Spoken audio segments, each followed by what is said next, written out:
안녕하세요. PNK 파나마 이민 투자 컨설팅입니다. 오늘은 2022년 6월 1일에 취득한 2차 임시 영주권에 대해서 설명드리도록 하겠습니다. 지금 소개시켜드리는 고객님께서는 2022년 3월 9일에 파나마에 생전 처음 도착을 하셔서 하루 만에 저희들이 즉 3월 10일에 개인 은행 계좌를 개설해 드렸고요. 그로부터 12일 만에, 즉 2022년 3월 22일에 1차 임시 영주권, 여기 뜨라미떼라고 써있죠. 뜨라미떼를 취득할 수 있도록 도와드렸습니다. 이 뜨라미떼의 유효기간은 2022년 9월 21일까지입니다만은 저희 PNK는 절대로 이렇게 마지막 유효기간까지 고객님들을 기다리게 하지 않습니다. 그래서 아까 보여드렸던 1차 임시 영주권 뜨라미떼를 여기서 한 번 더 보여드리고요. 이 뜨라미떼를 받은 지 37일 만에, 즉 2022년 4월 25일에 2차 임시 영주권 발급 확정 판결문, 레솔루시옹이라고 하는 것을 받았는데요. 발급이 됐다는 것은 4월 25일에 발급을 받았는데 취득, 막상 저희 손에 쥐어준 것은 4월 28일에 저희가 받게 되었습니다. 그래서 만약 고객님께서 파나마에 쭉 계셨더라면 4월 28일 바로 다음 날인 4월 29일에 이민국에 가시면 바로 받을 수 있었던 2차 임시 영주권을 5월 31일에 파나마로 돌아오셔서 6월 1일에 2차 임시 영주권을 수령하셨습니다. 여기서 보시듯이 페르메난시아 프로비시오날이라고 하는 게 우리나라 말로 말하면 2차 임시 영주권쯤으로 해석하시면 되고요. 2022년 6월 1일에 발급되었다라고 여기 적혀 있고, 그리고 이제 여기서 흥미로운 사실은 2024년 4월 25일이 유효기간이란 말이에요. 그게 무슨 말인가 하면은 4월 29일에 발급받을 수 있었던 2차 임시 영주권을 6월 1일에 발급받았다고 억울해하실 필요가 없다는 얘기입니다. 왜냐하면 2차 임시 영주권 유효기간은 앞장에서 보여드렸던 확정 판결문 발급 날짜, 즉 2022년 4월 25일로부터 2년 후인 2024년 4월 25일까지니까요. 따라서 2차 임시영주권 발급 일자 6월 1일이 중요한 게 아니고 앞장에서 보여드렸던 확정 판결문을 받는 날짜가 중요하다라고 알고 계시면 됩니다. 이 고객님께서는 바로 또 다음 날인 6월 2일에 파나마 토쿠멘 공항 내 코비드-19 검사센터에서 음성 결과를 받으시고 출국을 하셨는데요. 그 결과지가 어떻게 생겼는지를 좀 보여드리겠습니다. 여기 피검사자 성명이 나오고요. 파나마 주민등록증 번호가 없는 분은 여권 번호가 여기에 기재가 되어 있고요. 그 다음 생년월일, 연령이 나오게 되어 있습니다. 그리고 이 검사한 시간이 2022년 6월 2일 16시 46분, 결과지를 받은 시간이 같은 날 17시 05분이니까 딱 19분밖에 안 걸렸습니다. 앉아서 잠깐 얘기하니까 금방 주더라고요. 그리고 여기서 가장 중요한 내용, 스페인어로는 no detectado 라고 써 있고 영어로는 undetected, 검출되지 않음, 그냥 간단하게 말해서 음성이란 얘기죠. 가장 중요한 얘기입니다. 그래서 이 고객님을 이 음성 결과지 받는 것까지 확인하고 출국장까지 가서 출국하시는 것까지 배웅해드리고 돌아왔는데요. 이렇게 2차 임시 영주권은 확정 판결문을 받은 상태에서 아무 때나 이민국에 가면 받을 수 있기 때문에 이렇게 2박 3일로 오셔서 받아가시기도 하고, 만약에 체력만 뒷받침이 된다면 아침 비행기로 파나마에 도착을 하셔가지고 오전 내에 2차 임시 영주권을 받아서 오후 비행기로 출국하는 그런 당일치기도 가능하기는 합니다. 그러면 2021년 8월 7일 이후로 변경된 파나마 임시영주권 1차, 2차가 있습니다.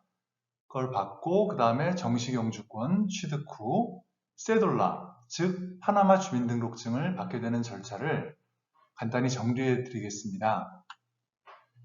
2021년 8월 7일에 파나마 이민법이 변경됐고요. 그 전에는 굉장히 간단했습니다. 모든 서류를 준비하여 파나마에 도착한 다음에 $5,000를 파나마에 있는 은행에 예치하고, 빠르면 1개월 이내, 늦어도 6개월 이내에 임시 영주권과 정식 영주권까지 취득한 다음에 그 이후 1, 2개월 이내에 세돌라를 취득한다. 이렇게 간단했었는데 8월 7일, 작년 8월 7일 이후에 좀 많이 복잡해졌어요. 그래서 모든 구비 서류를 완비하여 파나마에 도착한 다음에 15일 안에 1차 임시영주권을 발급한 이후 최장 6개월 안에 2차 임시영주권 발급, 또 그 이후 23개월 만에 정식 영주권 발급, 또 그 이후 최장 3개월 안에 세돌라, 파나마 주민등록증을 취득한다. 이렇게 임시영주권이라는 게 하나밖에 없었는데 1차, 2차로 나눠지고 이렇게 복잡해졌습니다. 그런데 이렇게 글로만 또 설명드리면 이것도 좀 어려워하시는 분들이 있어서 다음 장에서 그림으로 한 번 더 설명을 드리도록 하겠습니다.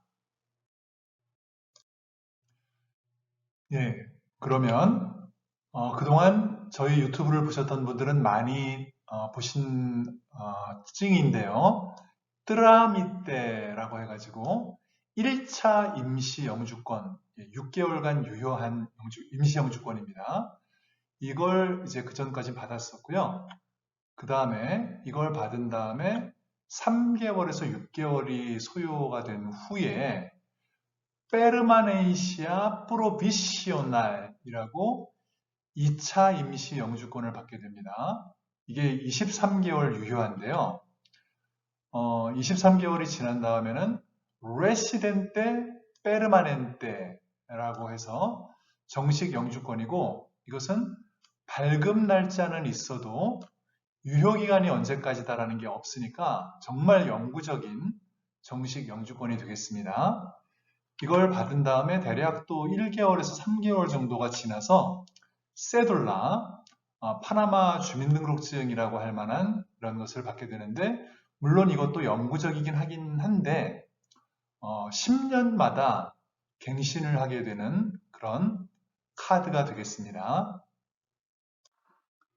그러면 저희 P&K 파나마 이민투자 컨설팅이 어떤 회사인지에 대해서 조금 설명을 드리자면은 과거의 고객님들과 현재 고객님들께서 적극적으로 기꺼이 시간을 내셔서 잠재 고객님들, 즉, 자, 파나마로 이민을 갈 것인가 말 것인가, 또 만약에 가게 되면 어떤 컨설팅 업체에 의뢰를 하는 게 좋을까, 아니 그냥 내가 직접 다 알아보고 다니면서 셀프로 할까, 뭐 이런 여러 고민을 하시고 계시는 잠재 고객님들께 추천과 경험담과 증언을 들려드리는 그럴 준비가 언제든지 되어 있는 저희들하고 친한 고객님들이 많으십니다.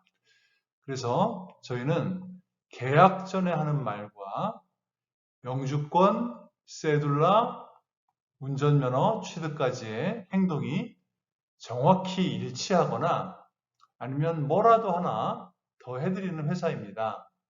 그리고 원하시면 과거의 고객님들과 현재의 고객님들의 연락처를 떳떳하게 알려드립니다.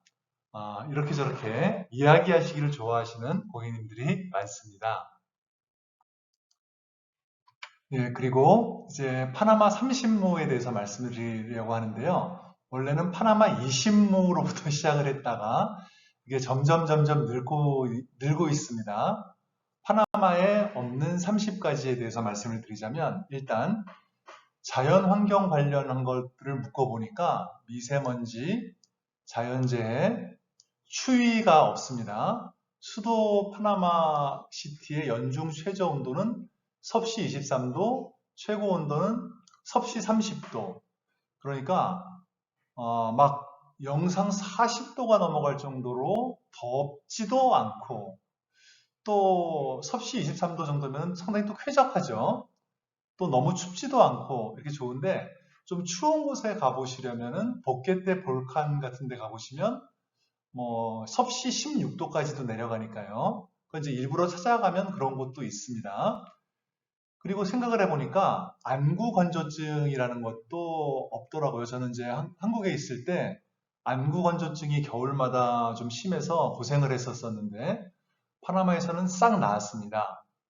그리고 이제 겨울이 되면 빙판 낙상의 위험이 또 많이 있었는데 제가 그걸 굉장히 또 겁을 좀 많이 냈어요. 빙판에서 넘어질까봐. 근데 그런 것도 여기는 없고 겨울철에 이제 밖에 못 나가고 햇빛을 많이 못 쬐서 생기는 우울증 이런 것도 없고 예, 열대야가 없습니다. 낮에는 에어컨을 켜도 저녁이 되면 서늘해집니다. 자연환경이 굉장히 좋고요. 이제 세금과 주택 관련해서 묶어보니까 상속세, 증여세, 자동차세, 그리고 지금 한국에서 굉장히 많은 논란을 불러일으키고 있는 종부세, 종합부동산세가 없고 말도 안 되게 비싸고 너무 빨리 오르는 집값 이런 거 없고요. 그리고 1가구는 1주택만 소유해야 한다는 강요, 민주주의 국가에서 이런 게 없습니다. 집을 몇 채를 사든지 아무도 뭐라고 하는 사람이 없습니다.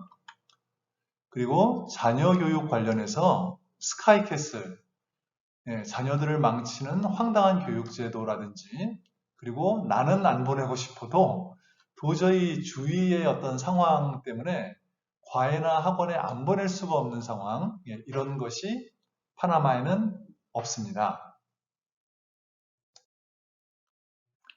계속 파나마 30무에 대해서 말씀을 드리자면 주적, 국가안보, 치안 안전 관련해서 얘기했을 때 주적이나 적국 그런 것 없고 전쟁의 위험이 없습니다. 그러니까 군대가 없고요. 핵무기나 좋든 나쁘든 원자력이 또 파나마에도 없고 주변국에도 없습니다. 파나마 전기의 70%는 수력 발전에 의존하고 있고요. 총기 난사 등 테러 위험이 없습니다. 그 다음에 인종차별을 거의 겪어볼 수가 없고요.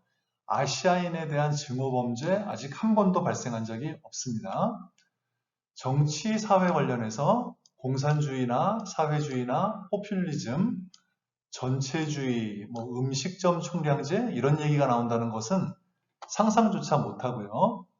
이제 수준 낮고 천박한 정치가들이 없습니다. 파나마의 정치가들은 좀 지나칠 정도로 온건하고 굉장히 점잖게 무슨 말이든 하고요. 또 극렬한 시위가 없습니다. 이유가 뭐든 시위의 주제가 뭐든 더워서 그런지 적당히 몇 시간 깃발 흔들다 가는 게 전부고요. 극렬한 귀족 노조 이런 거 없고 정부 부처 간 이기주의에 의한 갈등이 없고 서로 다른 부처들이 서로 띄워주기를 뭐 이제 트위터를 통해서 한다든지 그런 경우가 많습니다. 그리고 정치적, 사회적 불안정성. 그러니까 어떤 정당이든지 외화 유치, 외화 벌이, 외국 자본 끌어들이기, 외국 회사 끌어들이기 이런 식으로 외국으로부터 돈 들여오는 거에 이제 혈안이 되어 있고 이념 때문에 국가의 제도와 방향이 획가닥 뒤집히는 일이 없습니다.